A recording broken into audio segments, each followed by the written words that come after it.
the Trevor Jackson Podcast. What's poppin'? What's poppin'? What's poppin' with y'all, man? I had to come and converse about this GQ interview with Jay-Z. Jay-Z hasn't done an in-depth interview in I don't know when, and I don't want to assume. But, you know, before I get into it, I want to give the interviewer a round of applause. It's a lot of people that's giving him hell on the internet talking about softball questions. But if they had the opportunity to interview Jay-Z, they would, you know what I mean, get obedient and get in line themselves real quick, or they wouldn't get the interview. You know, that's just as simple as it is. He spoke and said a lot on this interview to me. He said a lot. He broke his silence. He talked about the lawsuits, Tony Buzbee, Drake, Kendrick Lamar, the Super Bowl, his position with the NFL. He talked about having people in your corner that is, you know what I'm saying, that is there no matter what. He also talked about capitalism. I've been talking about capitalism and being a capitalist on this channel since it was created. I want to thank all the new subscribers that has, you know, joined the channel, and all the old subscribers also that want to become part of the La Familia. But, you know, I know y'all tired of hearing me talk right now, and I don't want to get too long-winded. But let's get right into the conversation, real spill. Born, I had to sit in that for a long time. And luckily I had that. And right, again, I built this this circle that's really safe for me, of people that really love me, not using me, and like, you know, really care for my best interests. So I was able to have that in the time, you know, the most crucial time for me. Yeah. Especially people that were close to me, and I'll explain. So like, you know, when those type of things happen, people run. They don't care what happened. They don't care. It's like, save yourself. Yeah. You know, so I have partners. You know, I've had big deals with, I called my guy from LVMH, hey man, this is coming, and I can't get rid of it. I can't take a settlement. Yeah. It ain't in my DNA. First of all, first I had to tell my wife, let's just back up. Yeah. Like, it ain't even in me.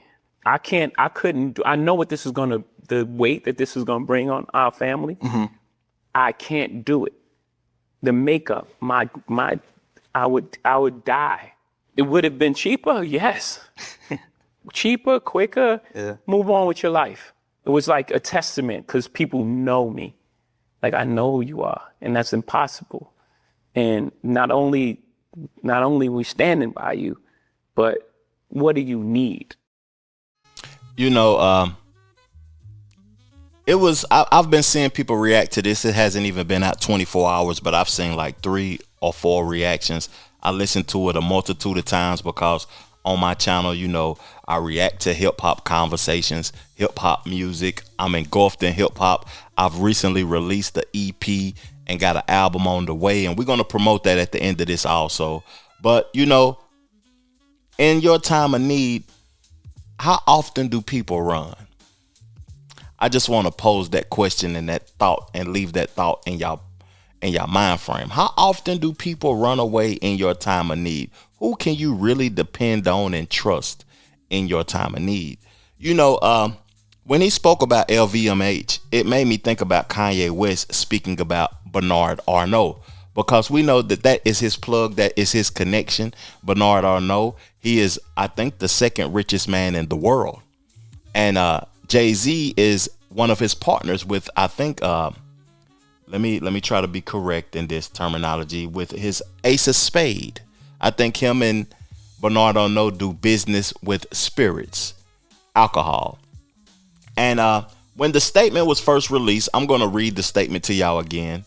When that lawsuit was posed, it was interesting. I'm going to read the statement, but first I want to talk about the previous podcast that I did last week, because we talked about Jay-Z this previous weekend when he was talking about doing the shows at the Roots Picnic and the Yankee Stadium and all of that. So it was a conversation, because I want to get tickets and go though. But when he released this statement, it was very interesting to me. The statement says, my lawyer received a blackmail attempt. Called a demand letter from lawyer named Tony Buzbee. What he had calculated was the nature of these allegations and the public scrutiny will make me want to settle. No, sir. It had the opposite effect. It made me want to expose you for the fraud you are in a very public fashion. So no, I will not give you one red penny. These allegations are so heinous in nature that I implore you to file a criminal complaint, not a civil one. Whomever would commit such a crime against the should be locked away. Would you not agree? These alleged victims deserve real justice if that were the case. Now, when I read that initially, we're going to get into the things from this interview that I think people are most interested in.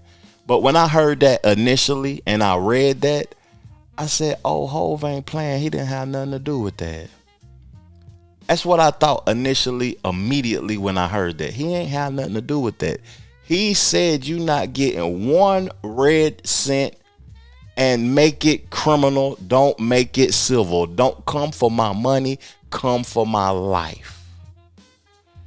That was interesting. I was waiting on him to address this. But, you know, I also was waiting on him to speak about hip hop, the state of hip hop with all of these diss records since 2024.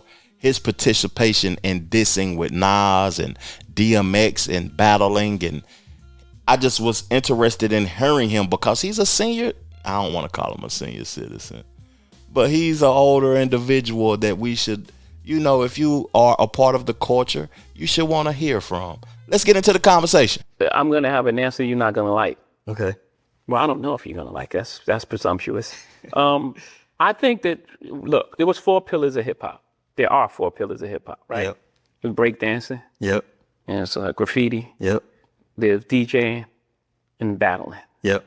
Breakdance is not at the forefront of rap anymore. It's actually an Olympics sport. So that's dead. Graffiti. Yeah. Beautiful, you know, in certain places. Yeah. And even in like, you know, major art and like Keith Haring Yeah. Yeah. and Basquiat, actually, the street artist, Yep. took it to a next level. It's not part of hip hop. Mm-hmm. DJing. The DJ was in the forefront. It was Jazzy Jeff and the Fresh Prince. Right. Yeah. Eric B. and Rakim. Yeah. You don't even know the DJ for half of the artists anymore. Who's Drake DJ? I have no idea.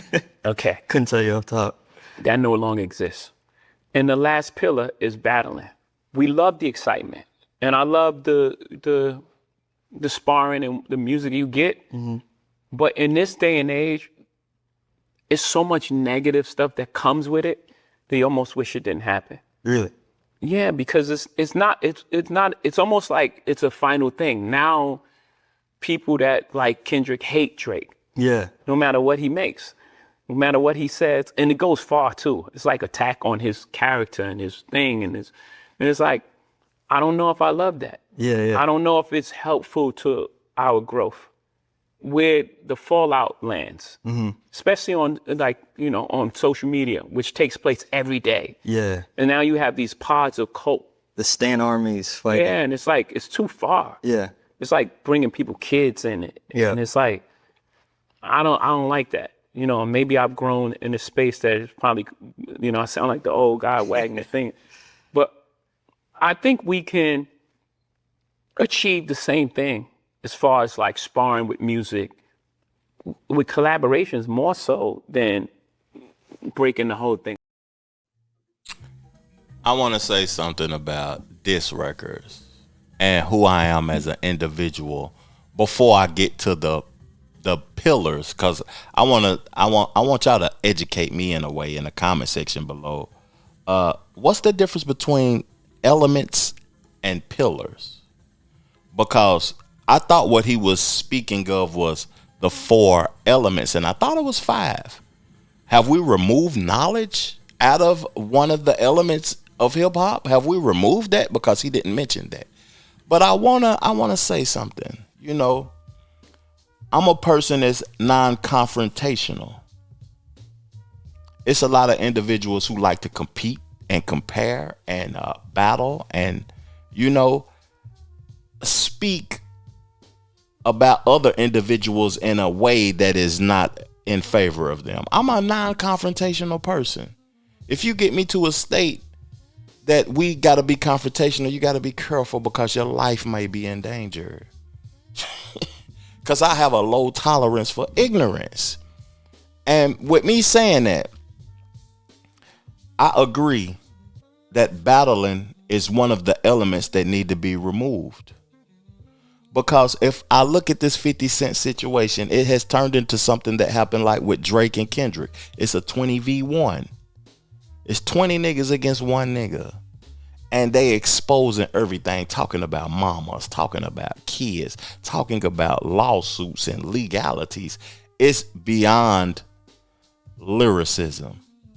And you know, what Hov was trying to say is that it is not conducive to the growth of the culture. It is more of entertaining the masses. And a lot of people want entertainment over growth. But that's not who I am personally.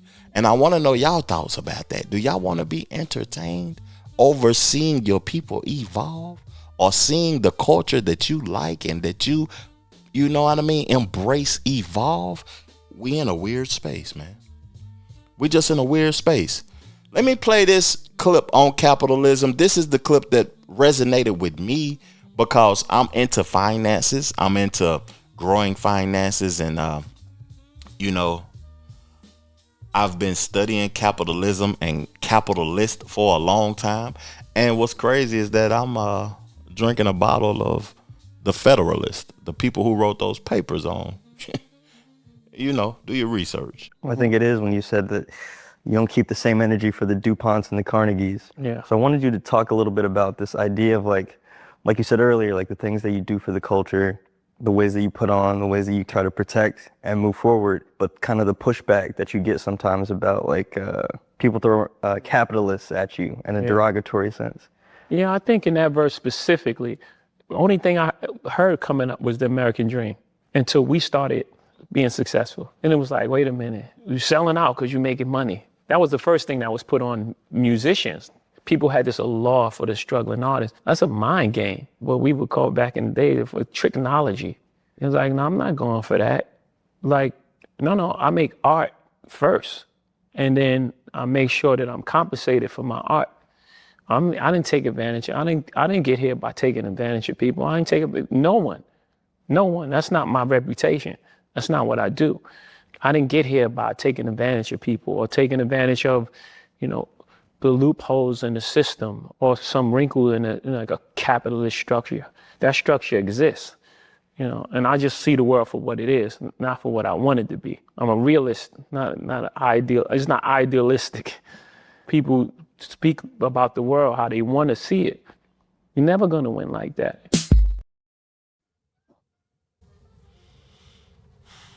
You know, I was talking to my nephew about this interview earlier, and you know, people with morals and principles and religious individuals, and you know, it's a structure and a system to religion also.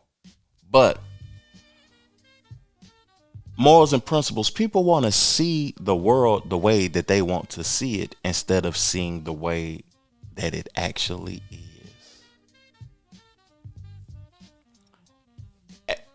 It's zero balance. It is what it is. I hate to be the person to speak about this, but the world isn't as pretty as people want to make it to be in all realms of life. The entertainment realm, the legal realm, the political realm, the spiritual and religious realm.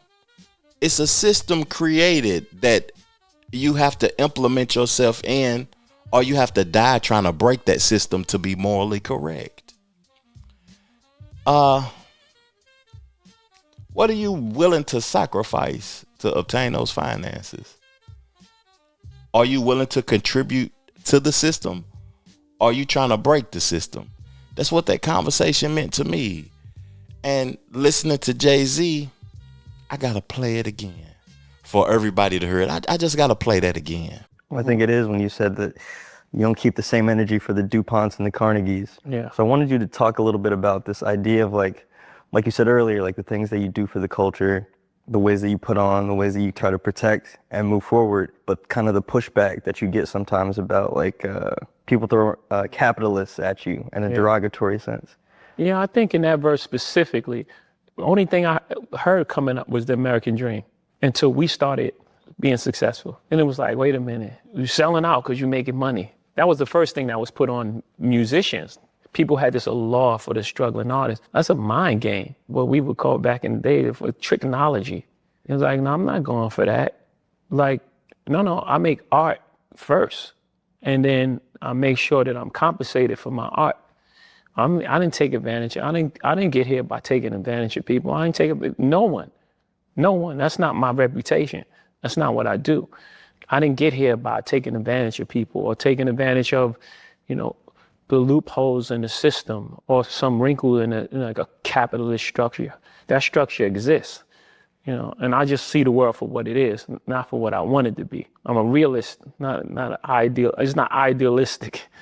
People speak about the world how they want to see it. You're never gonna win like that. Lil Buddy cheesing all the time throughout the interview kind of messed the interview up, like being overly agreeable to everything that Hov said.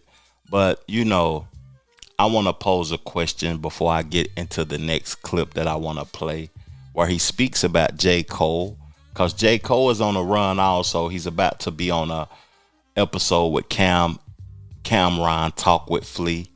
He's on an episode with Carmelo at 7 p.m. in Brooklyn. He pulled up the Red Hook and had a conversation with Carmelo. But what I want to pose to y'all is that, do you want to contribute? This is for the youth too, because if you my age or a little bit older, this doesn't, apply to you. Do you want to contribute to the system to achieve the American dream? What's interesting about listening to Jay-Z say that is that people will flock to him for his creativity. But if you do that and you remove yourself from your hood and you contribute to that systematic system, they will call you a sellout. You sold out. How important is morals and principles to you? Real talk. Let's move along in the conversation. I really fall back. That's what I think what happened with Cole. Like, just the narrative around Cole is that we didn't love Cole. No, we believed in him enough to let him find his journey. Yeah. And he found his path. It took him a minute. Yeah. But he found his way. Was that something that you had to learn yourself though too? Because Cole will tell the story about how like you wanted to sit him with Stargate and maybe think about that single. Yeah, I was giving him a chance to take his talent and show it to the most people possible. Yeah. But his way. I didn't force on it. It's like, here's this record from Stargate and you putting it out.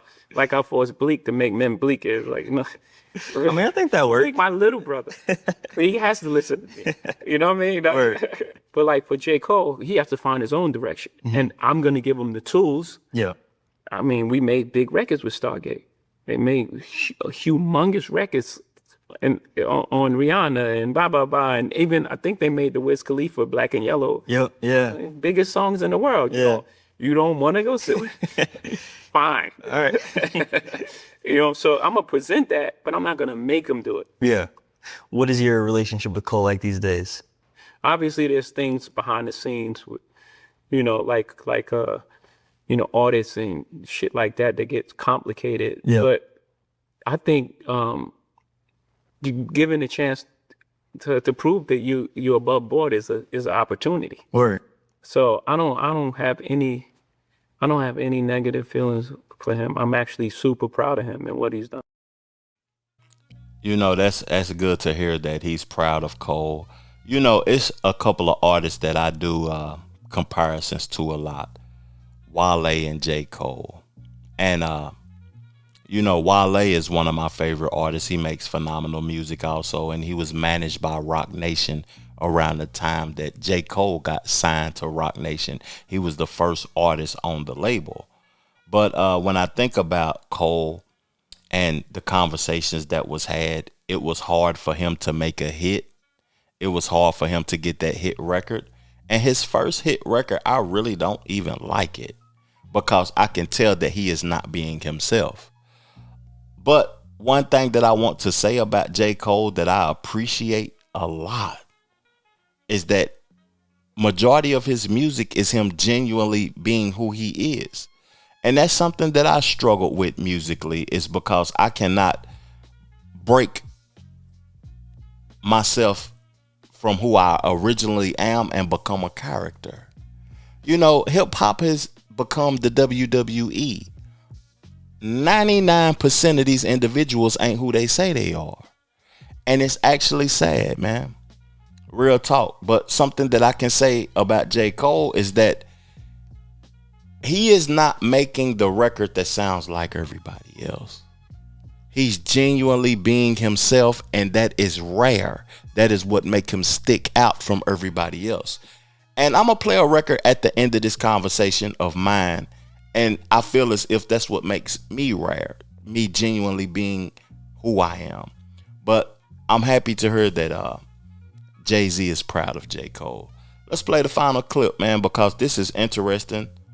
Perception of a loss. I'm going to say you also are really good at kind of like, you have a discipline of almost like shrugging off any kind of perception of a loss. Like, Yeah. what's the next go 0 for 82? I'll look at you like it's gravy, like, you know? Yeah, because it's all wins. If I had 0.1 of the nest, I won. Or It's like I had ownership in a basketball team in Brooklyn. is that something you continue to apply? Like, Yeah. when, God forbid, something goes wrong, Yeah. don't freak out. We can. It's not even God forbid when something goes wrong. Something goes wrong. Everything in life happens for your greatest good. Mm-hmm. Everything. I had to not get a deal in order to become who I am today. It didn't feel like the greatest blessing of all. It was the greatest blessing that I didn't get a deal, right? So again, everything in your life, it's not happening to you, it's happening for you. When you Don't skip over that. Over that. You know, when I heard him talk about percentages, it makes me think about when a person wants to own 100% of everything because they feel like ownership is the most important thing. It comes to a point to where you got to value people. 100% of nothing is still nothing. But if something is extremely valuable that you're participating in, you can own a percentage of 1%, and it can take you farther than owning 100% of nothing can. To close this out, to wrap this up, you know, I see a lot of people on social media and stuff talking about how they really didn't like this, how it could have been better, and all of this, and how the questions were softball questions. But I'm going to tell y'all something. It's always good to leave people wanting more. I'm going to play my single off my album, 3 a.m. in East Tennessee. East 10, that's what I titled it. 3 a.m. in East 10. It's called The Opportunist. The record was created to bring awareness to people who is only in your life for the opportunity.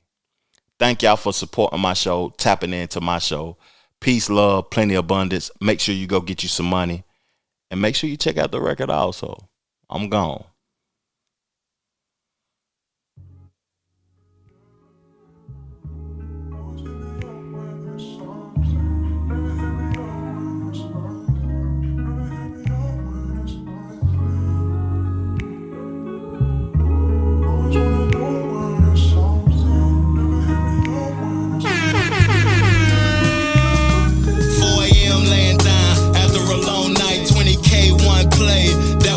Riding through the city, you know we in something nice. Michelin star dinner, concur less about the price.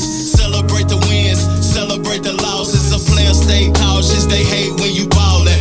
Made the lames nauseous, they sick of the floss. And I'm still kicking shit like a nigga Bruce Lee. Getting to this paper, my only decree. A representative for East Tennessee. My prime on the grind, I had them 20 apiece. Made the paper increase, now we out of their reach. Moving discreet, very unique. They pockets petite, I'm feeling complete. Made it out the streets, I was tired of losing. Had to cut off the opportunists. That's most likely. They only hit you up when you're shining. Never hit you up when you're hit you up. They only hit me up when we're shining. Never hit me up when you're grinding. They only hit you up when you're shining. Never hit you up when you're hit you up. Never hit me up when we. They opportunistic, I'm moving strategic. Stayed optimistic, check statistics. We up a couple M's, live in a different realm than a cruise on the lake. And my beef and Brock Tim's, young Slim, really him. Got the game from my father, a player unbothered. I'm betting with Mookie back to back like the Dodgers. Canada Goose Bomber, react calmer with respect and honor.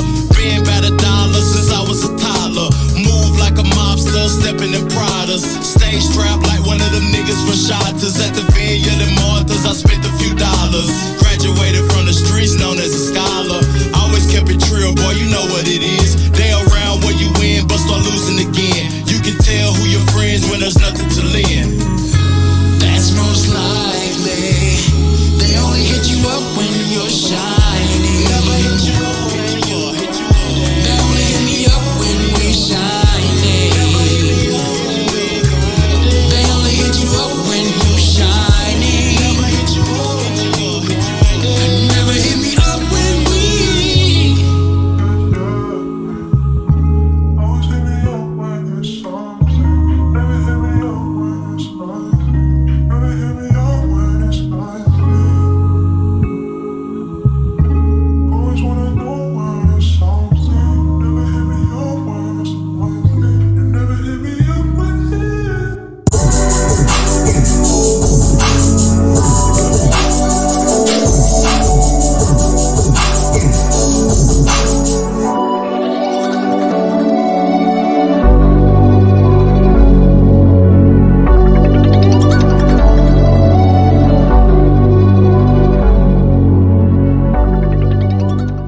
The Trevor Jackson Podcast.